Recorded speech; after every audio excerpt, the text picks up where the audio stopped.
yung nasa larawan? Yes, Angela? Tama. Ito naman. Lina. Sila po ay kumakain sa lansangan. Tama. At ito naman?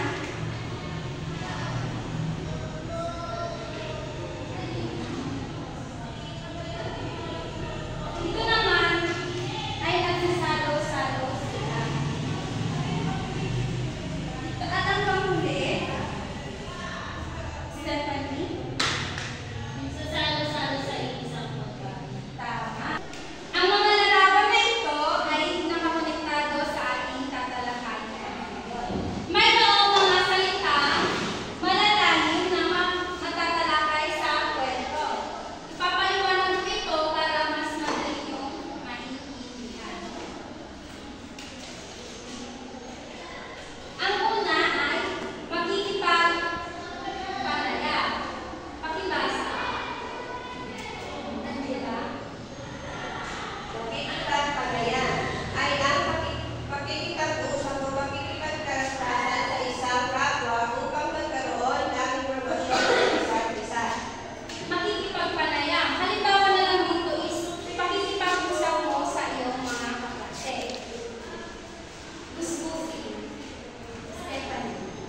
Gusgusin, madumi o madumis. Ito yung mga batang mga nasa lansangan, yung mga madudumihan.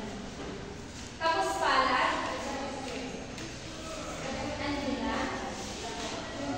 Ang suspalan, nakararanas ng hirap sa buhay.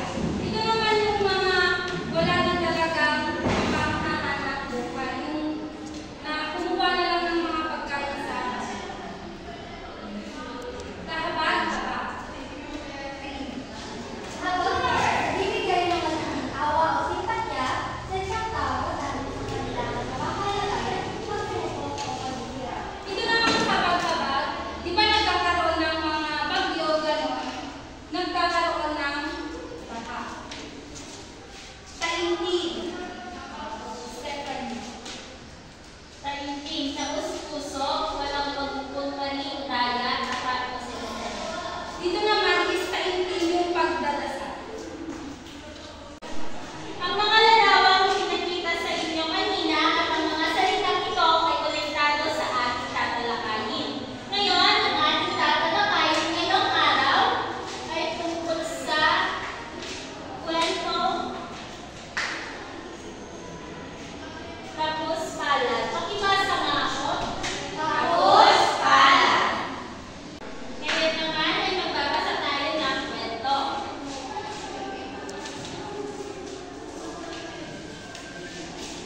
Ang kwento nito ay pinamagatang ng Palad.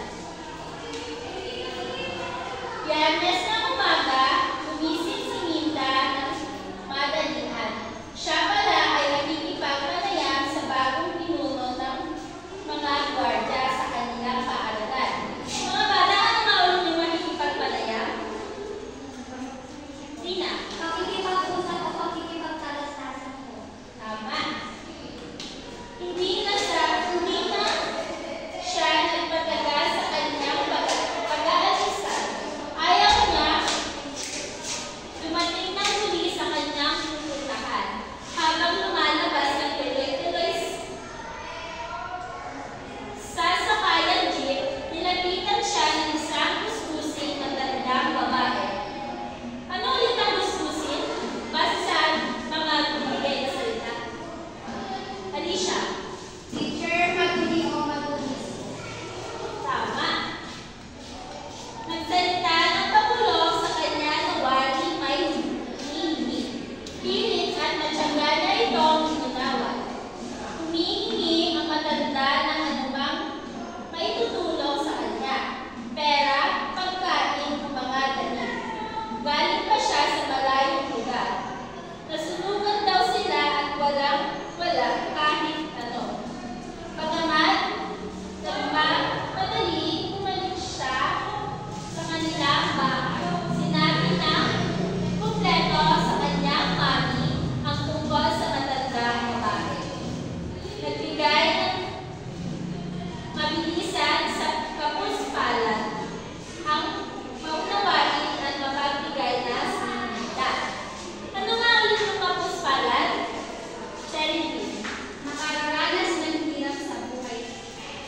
damit.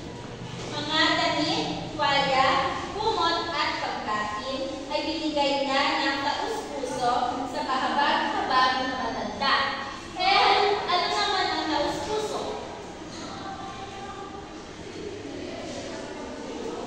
Ang taus-puso ay nagbibigay ng buhal sa kanyang kalooban. Ano naman ang kahabag-habag?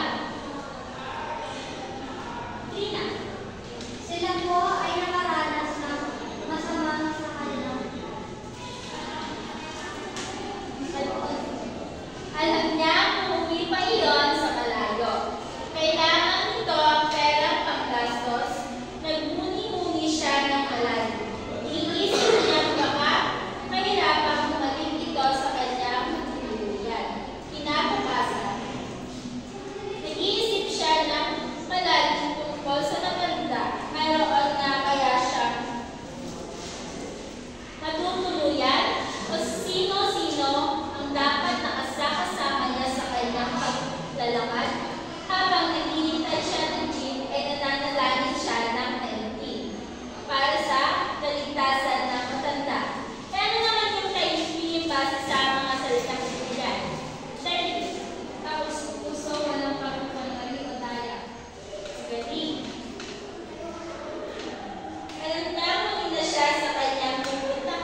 inyong sarili.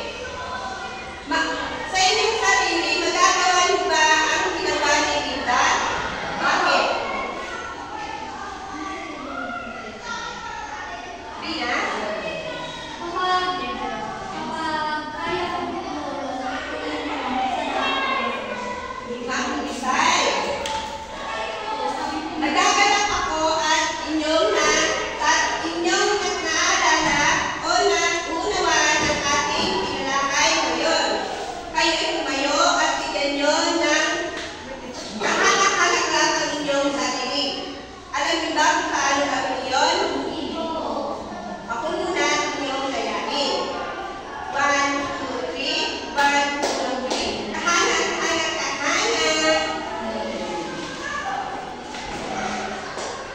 1, 2, 3. Kahanap. At ngayong naiintindihan nyo na ang ating tinalakay ngayon, kayo ay magkakaroon ng aktibidad. At ang inyong aktibidad ay ihambing ang detalye ng katangian ng pangunahing tauhan sa kapuspalad. Sa dating alam na katangian ng pangunahing tauhan sa kung ano ang puno. Gumamit ng hambingan at kontras na nararanasan na ninyong gamitin. At para naman sa inyong takdang aralin, basahin ang pahina 217 at sagutan ng pagsasanay 4.